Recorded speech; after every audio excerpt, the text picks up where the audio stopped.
साधको नमस्कार। स्वामी जी के चरणों में शत शत प्रणाम। हम श्री विद्या क्षेत्र में वैदिक गणित, विज्ञान और तकनीकी के मूल्य जो जागृत हैं उनको अपनाने का प्रयास कर रहे हैं। ये वैदिक मैथमेटिक्स, साइंस एंड टेक्नोलॉजी ये स्पेस कंटेंट पर आधारित है।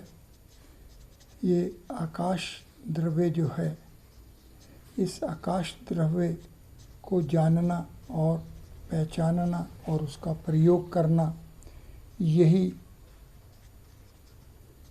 इस डिसिप्लिन, इसका आधार है, क्षेत्र है। ये 8 + 17 = 25 बराबर पृथ्वी, ये पृथ्वी द्रव्य है, ये आकाश द्रव्य है। इस तरह से हमें पृथ्वी द्रव्य से लेकर आपा, अग्नि, वायु और आकाश, इन द्रव्यों को जानना है। और आगे काल, दिशा, आत्मा व मन, इन द्रव्यों को भी जानना है।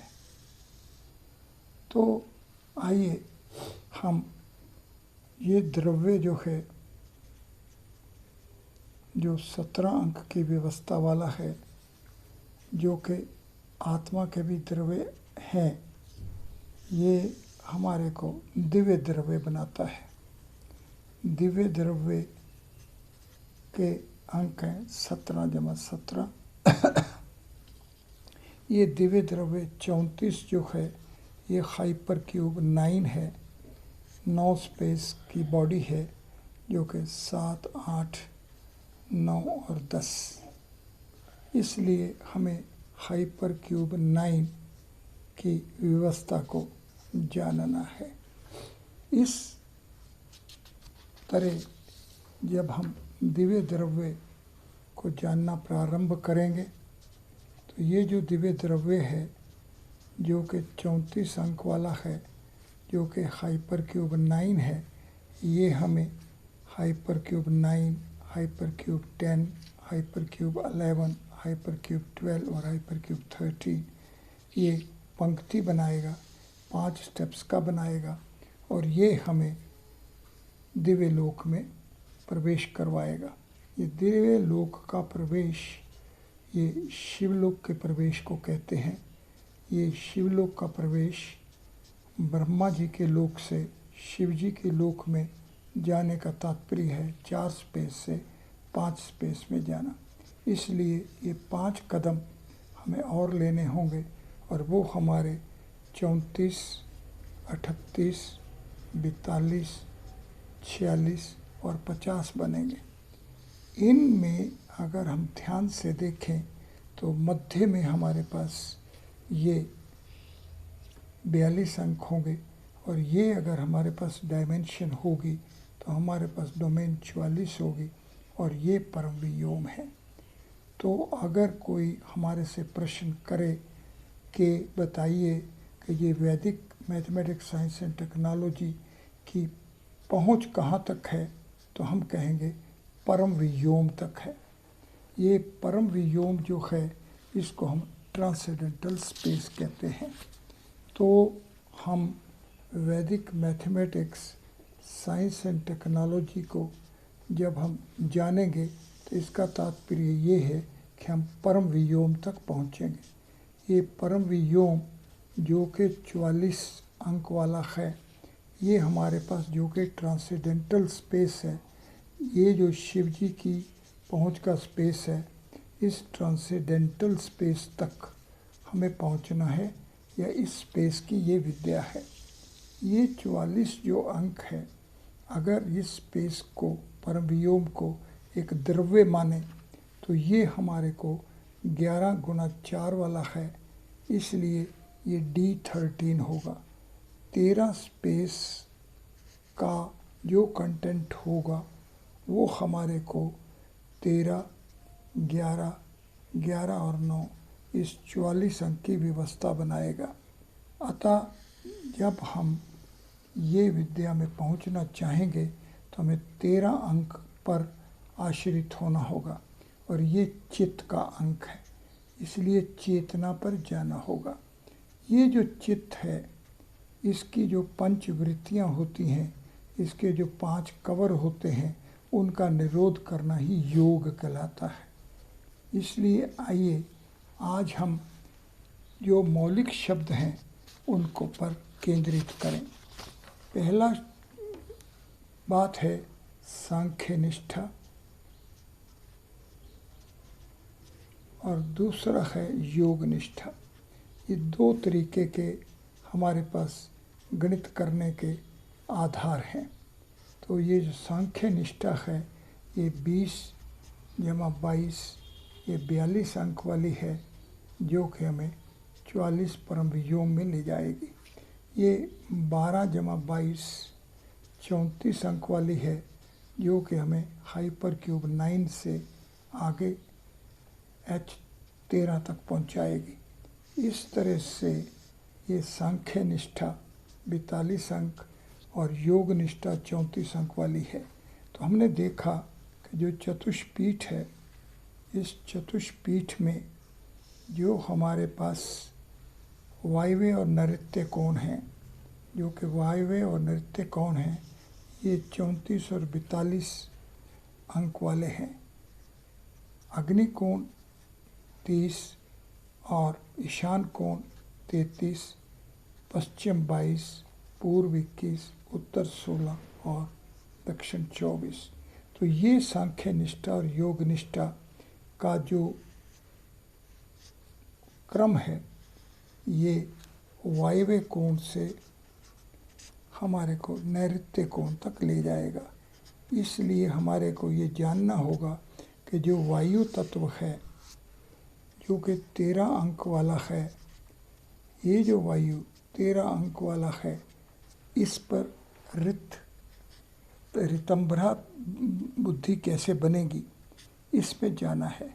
इसलिए साधकों हमें अगर वेद के क्षेत्र में प्रवेश करना है तो हमें सांख्य निष्ठा और योगा निष्ठा के माध्यम से जाना होगा, जो कि वायव्य से नैऋत्य कोण में ले जाएगा, जो कि 34 अंक से 42 में ले जाएगा, जो कि H9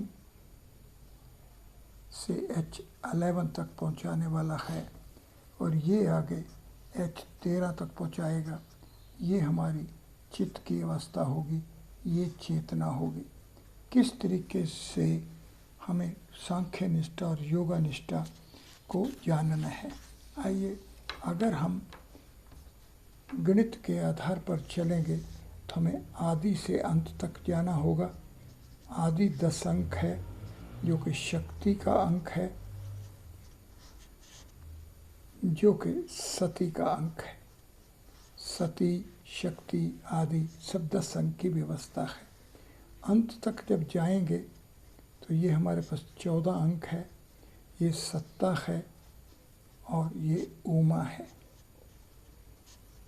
और इससे आगे अनंत तक जब जाएंगे तो ये 23 अंक की विद्या है, ये संस्कार की विद्या है, और यहाँ पर पार्वती देवी है।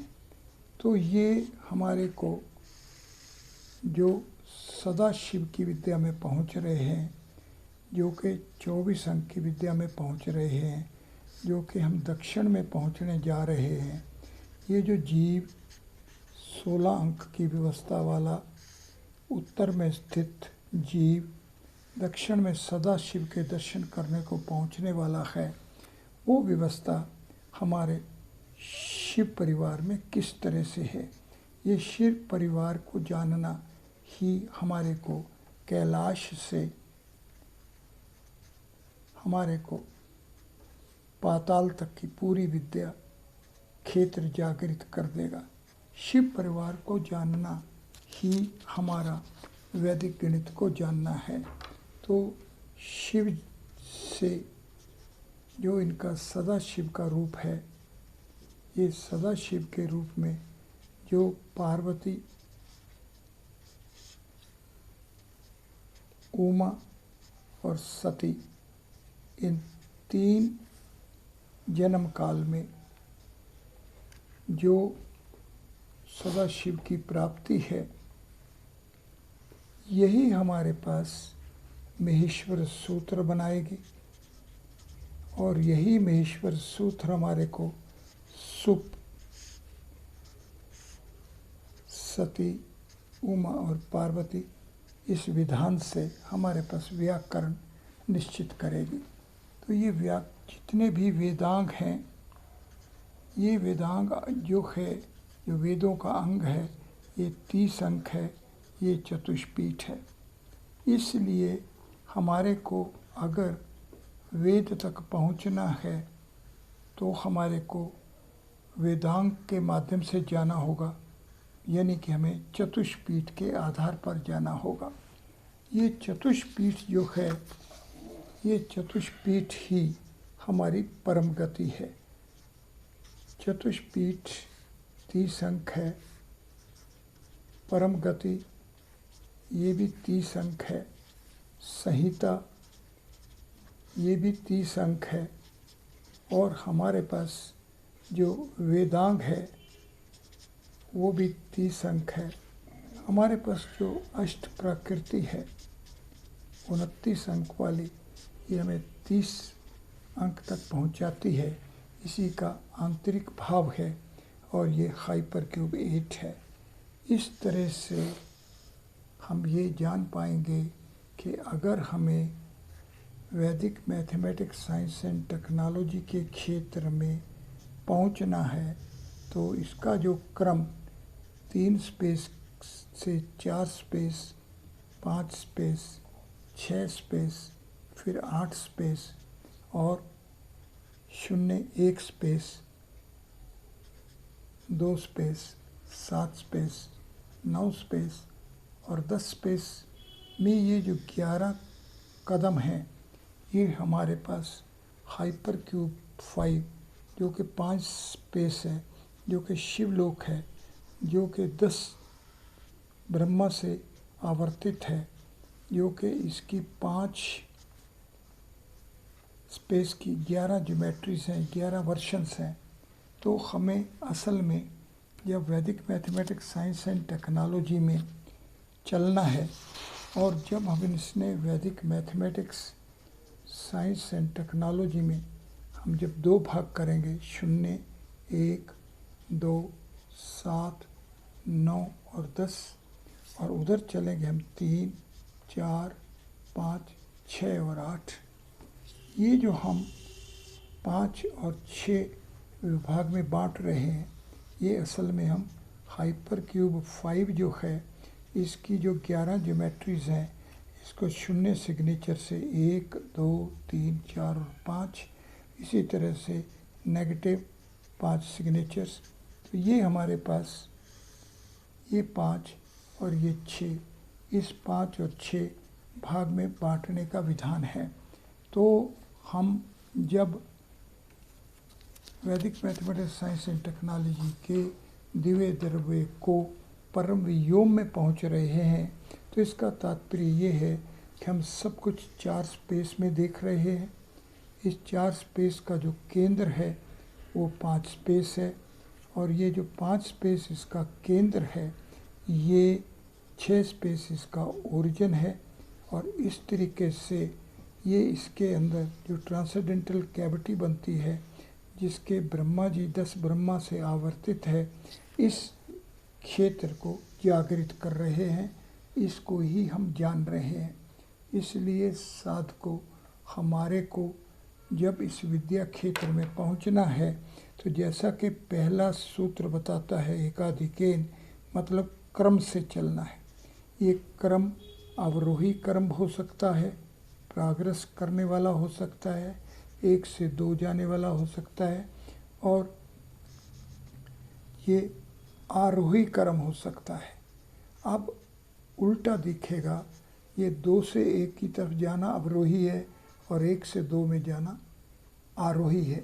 तो इस तरह से पूर्वेन से अधिकेन तक जाना या एकाधिकेन से पूर्वेन तक जाना, ये हमारी इस विद्या के क्षेत्र में जागृत होने वाली बुद्धि की क्षमता पर मुनस्सर करता है।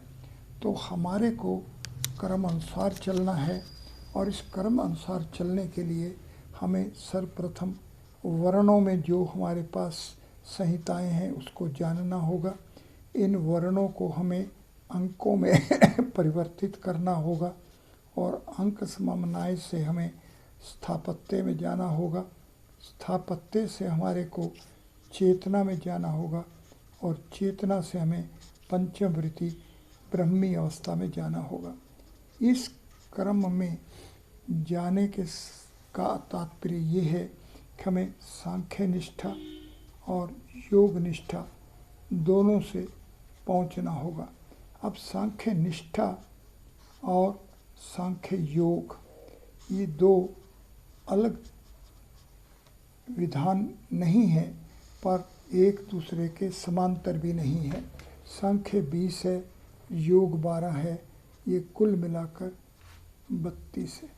योग 12 है और योग ये जो 24 है ये सदाशिव है। इसलिए सही जानने की जो बात है कि किस तरह से सांख्य भी योग है, सांख्य का भी योग है, सांख्य भी योग है, और योग भी योग है, और योग का भी योग है। जब हम ये जान पाएंगे तब हम ये जान पाएंगे 24 और ये 32 जाने की विद्या क्या है, किस तरीके की है, कैसे इसको जानना है, कैसे इसको पहुंचना है। अगर हम अंकों में रहेंगे तो हमें 1 से 10 तक के अंक को जानना होगा। इसके मध्य में 5 अंक को जानना होगा। तो हमारे पास ऋक जो है वो 5 होगा, यजुर जो है हमारे पास 11 होगा, मतलब जी 5 11 होगा। साम हमारे पास 15 होगा जो कि 5 स्पेस का डायमेंशनल फ्रेम है, और हमारे पास अथर्व जो है 17 होगा जो कि उत्तरायण होगा। किस तरीके से ये 5 स्पेस 4 स्पेस के अंदर अपने आप को विघटित कर रहा है, संकलित कर रहा है, व्यवकरण हो रहा है। तो इसलिए 4 स्पेस के अंदर 5 स्पेस किस तरीके से इसका संकलन हो रहा है, व्यवकरण हो रहा है, ये सब हमारे को जानना होगा। तो 4 स्पेस के अंदर जो 5 स्पेस है, जो कि 4 स्पेस का ओरिजिन है, ये किस तरह से इस 4 स्पेस के स्पेशियल डायमेंशन के कारण से उत्तर वाले भाग में और दक्षिण वाले भाग में विभाजित हो जाता है।